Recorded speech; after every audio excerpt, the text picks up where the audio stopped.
Interesting, very interesting. My brother Rodrick is showing us how books can transform a person. It's given us the ability to understand the way information from different sources can even transform you. Different videos from the motivational speakers, quotations from the books, speeches from different people, actually can really make you into someone else. It can build your behavior, and it can make you shift from one space to another. Again, it can be a tool for you to discover yourself. Discovering a purpose is one of the areas that most people struggle. Yes. I'm glad, my brother, that through knowledge you managed to discover yourself. Yes.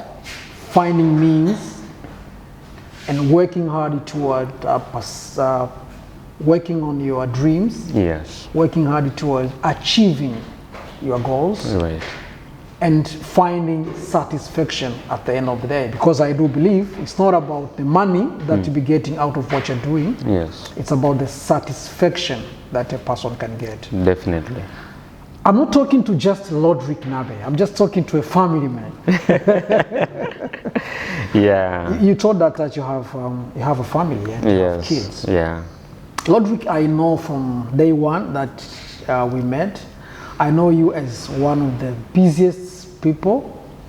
I meet you into different conferences every now and then. You have conferences to attend. You have youth for mentorship programs. Yes. You have various conversations with different people. You do a lot of interviews in the media. Yeah. I see you writing books. Yeah. You know. And I normally ask myself, how can this person manage to, you know, take care of the family, take care of children, but again, manage to work to on do them. other stuff. So how do you balance your timetable? Yeah, actually, it's not easy. It's not easy. Before getting a family, it's just you and your wife. Yeah. So you get a lot of time by yourselves, and then the first child comes. So the time is divided. So you have to dedicate some time for your wife, some time for the child, and time for your work, for other things that you do. So at first it was very difficult, but then I understood that there are some things that you can't forego. There are some things that you can't put off. The repercussions are too high.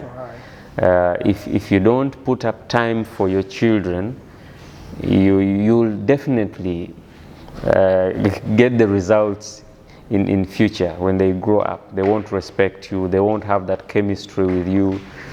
If you don't put aside time for your wife, it's the same thing that will happen. So there are some things that you can't avoid. There are some things that you can't delegate. So there is no way you can escape that. You can give it as an excuse that I'm very busy and all that stuff, but the results, the effects will come back to you. Yeah. So what I do is I set up a timetable. Okay. I set up a timetable of my work and family time. And family time is also divided into two. Time with my wife and time with the kids. All right.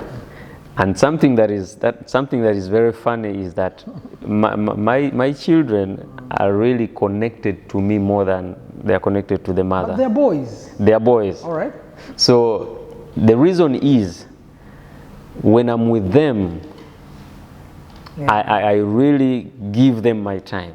Yeah, it's a quality time. Quality time. Yeah.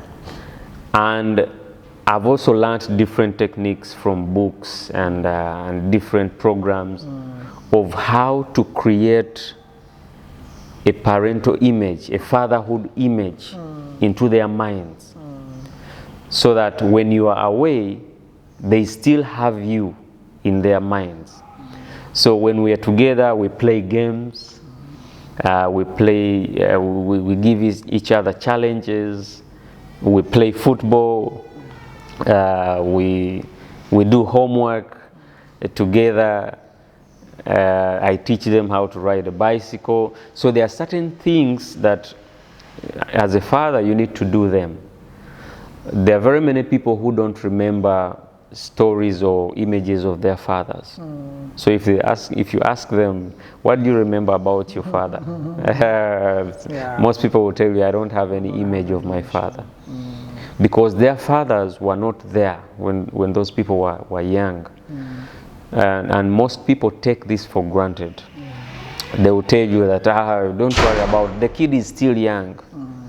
You have time with them when they turn 7 or turn 20. But remember, if that child is 3 years, they will never be 3 years again. So it's the only 3 years that you will ever have with them. Okay. It's the only 3 months that you will ever have with them. So I don't care if the baby is 3 months, your child is 3 years or 30 years. Take each moment as a very important moment. And that's why Jim Rohn says that never miss a moment. And I use it even in events, at home. If I get a chance to have a moment with my family, I use it. Okay. Whether it is online or offline. You just use it. I use it. It might be just a call to say, I'm just checking on you. It's just a 30 seconds call. It might be a message, how are you doing? How are the kids?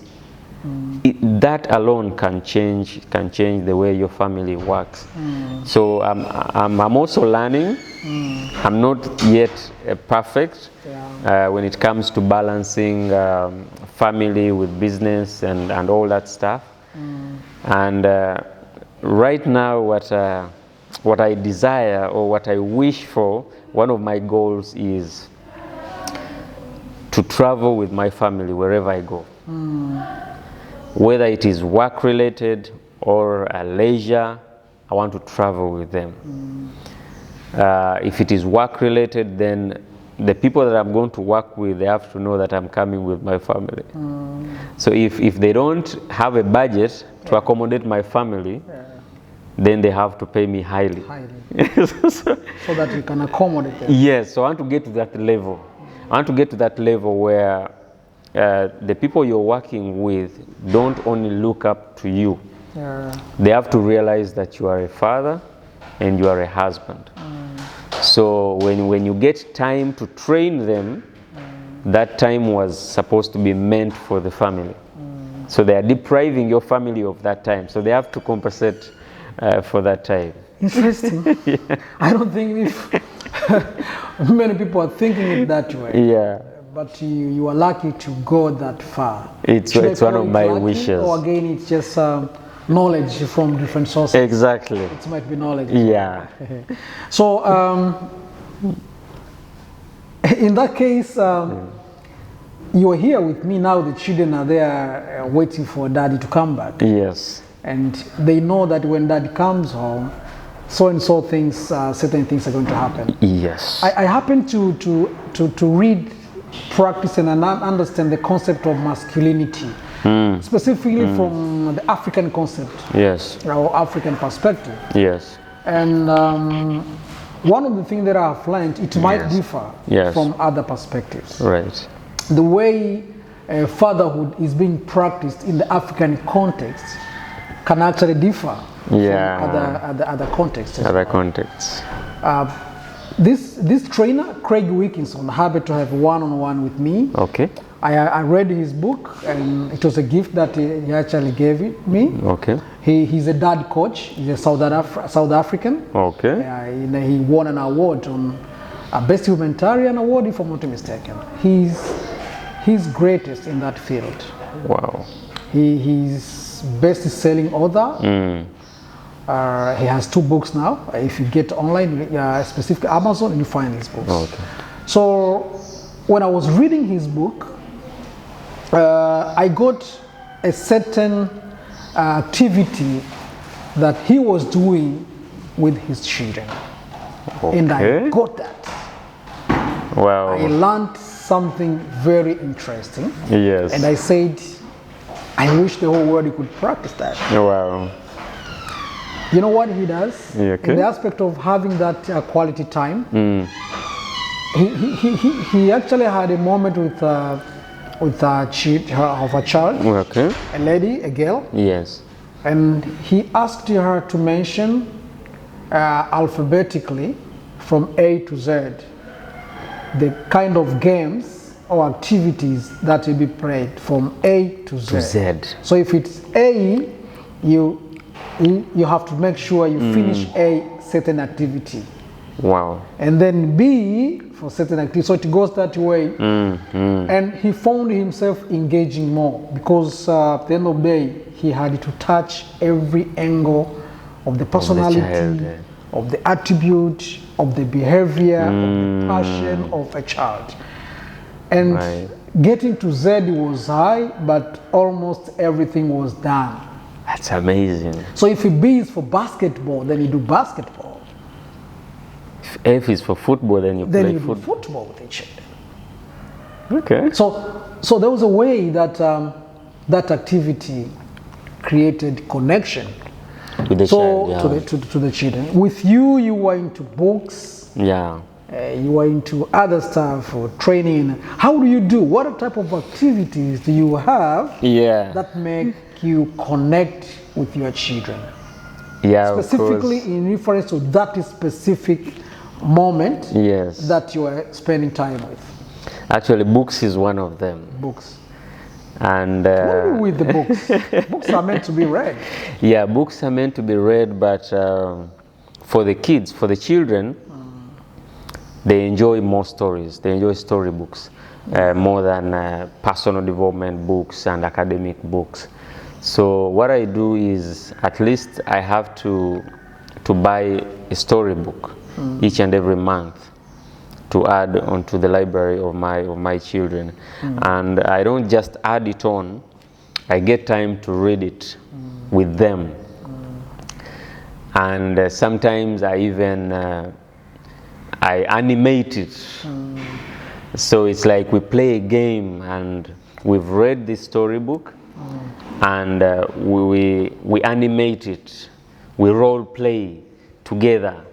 So if it's about maybe Superman, then we try to be Superman, and we jump on the couches, we run around the house and all that. Yes. That's one of the ways that helps me connect with them. But also, I watch videos with them. All right. I watch inspirational videos with them. At first it was very difficult, but then I realized that everyone likes certain kind of content. So when I watch Les Brown, my kids were not very interested in Les Brown. But with the energy of Eric Thomas, they were like, wow. All right. So some of my children enjoy Eric Thomas because of his phrase, what up, what up, what up? Thank God it's Monday. So they like that energy. Like that energy. Yeah. Okay? So they started watching that once in a while. But also another way of connecting with my children is watching cartoons. All right. So you also watch cartoons? Peter, I watch cartoons. Is it for them or you also like cartoons? At first I was doing it for them. But then I realized that cartoons, most cartoons have lessons that adults also need to learn. Exactly.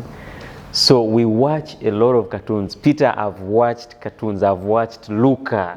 I've watched Moana. I know I've watched Despicable. Yes. I've watched all those cartoons. The Madagascar. Yeah. Boss Baby.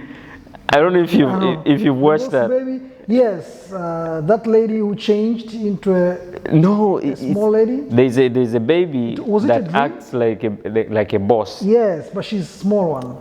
The baby puts on a suit, a black suit. I have watched that. I have watched that. Yeah. So I've watched all those cartoons, and I've realized that sometimes we even do conversations about cartoons, and we even role play some scenarios found in cartoons, the way they connect, the way they say high five, the way they do all that stuff. So it really connects me with my children when it comes to that. But something that I'm not good at dancing. Yeah, same as me. But I try to do that with the children. Put on some music and they dance. Dance. It should not necessarily be professional, but just to shake your body. Yeah, shake your body. They enjoy that. Enjoy it. Yeah. So those are some of the things that I do. But I also go out with them, especially with events. I go. I'm not a person of going out a lot. Most of my outings are very professional. Professional outings. So once in a while I get outings to the beach, but when I get time to move with my children, I take them to events. Yeah. So that they can meet other people, learn from other people, and also experience a setting that I think will help them to be valuable when they grow up. I remember even when we were celebrating 5 years of Rodrick Success Speakers Conference. Yes. We had the boy there. Yeah, Franklin was in the house. And I believe he enjoyed it. He enjoyed it, and there are some things that he speaks about over the event. So he says, I remember the other speaker, he was talking about this. Oh, I remember this. So now you realize that he learned something. There is no useless knowledge. Yeah. So we might think that this is too much for them, but children only need a teacher and an environment, and that's it. So if you put them in the right environment, give them the right teacher, boom, everything is done. Yes. I was thinking of how I can go into this. Yeah, okay. But it's fortunate that I'm a friend to you. I'm glad.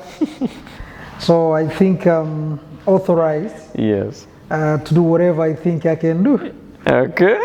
And there is a power that automatically might have been invented in me. Yes. Whether you like it or not. And I would like to exercise that power. So please allow me to at least get to know better on this specifically. Yes. I remember there was a time you passed through a lot as far as family is concerned. Yeah.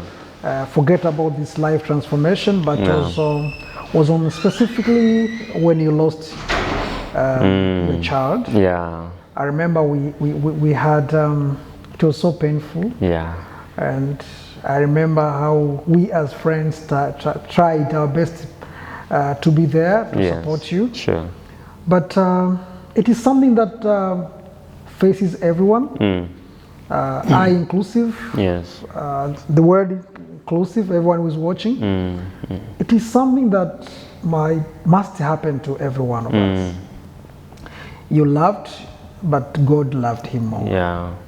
But again, there is a blessing that came as a result of it. Yeah. So I'd like to get to know, and at least some people, to get to know what did you do to get through it, and how did you feel? How did you feel the first time? And what did you do exactly to pass through that moment?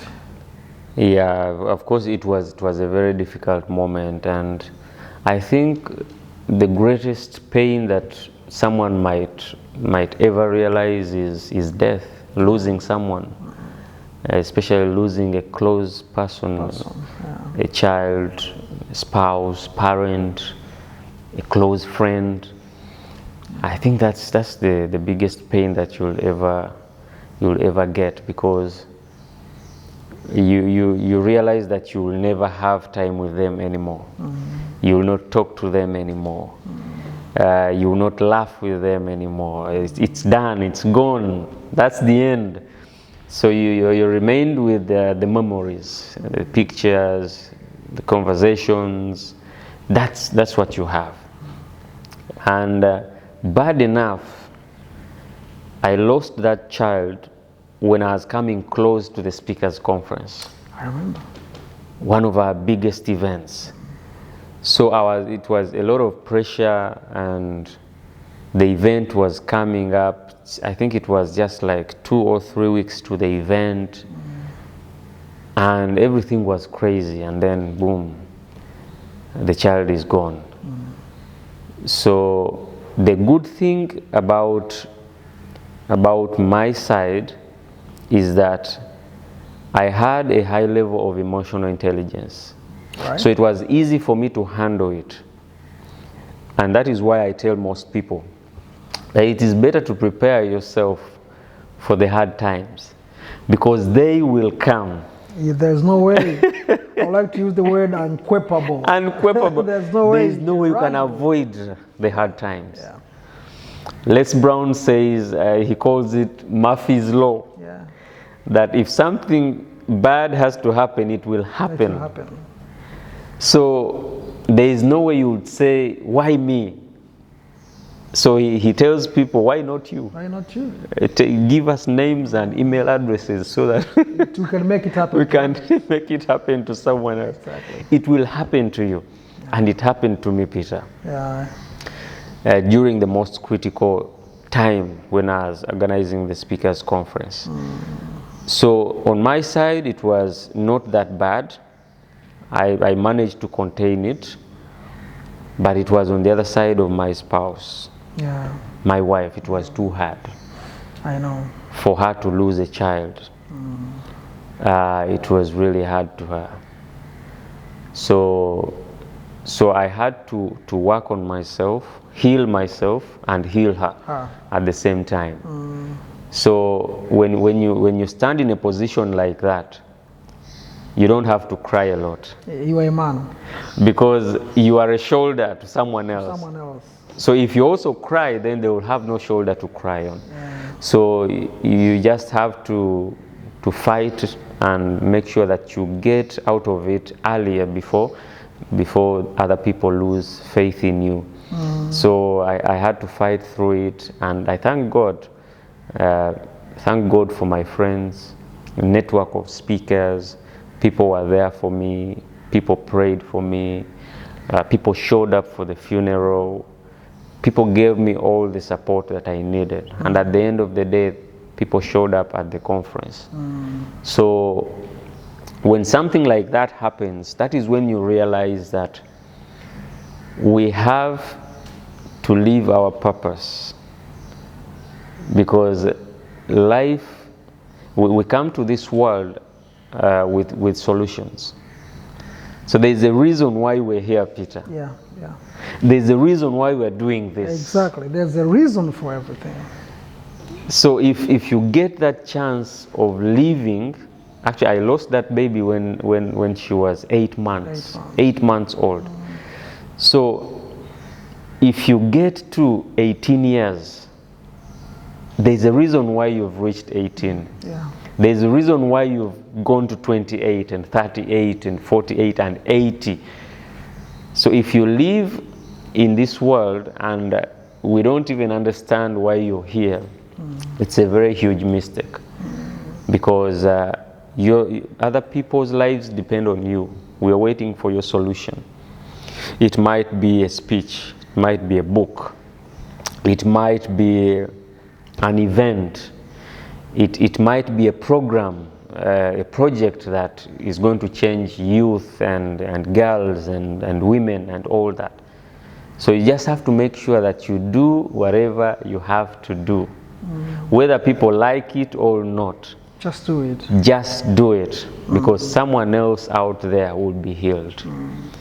There's a reason why you're still alive. There's a reason why God still leaves you to continue consuming this oxygen and the food and all that stuff. So when something like that hits you, that is when I think you go to the highest level of asking yourself about the purpose of life. Yeah. Peter, I cried. I know.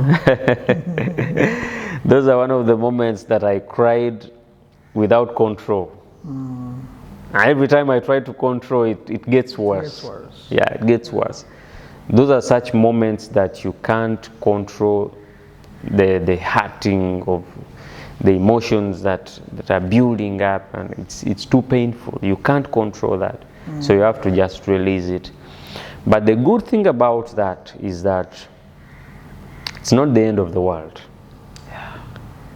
I know very, very many people out there might have faced it. You've lost a child, you've lost a husband or wife, you've lost a parent, but life must go on.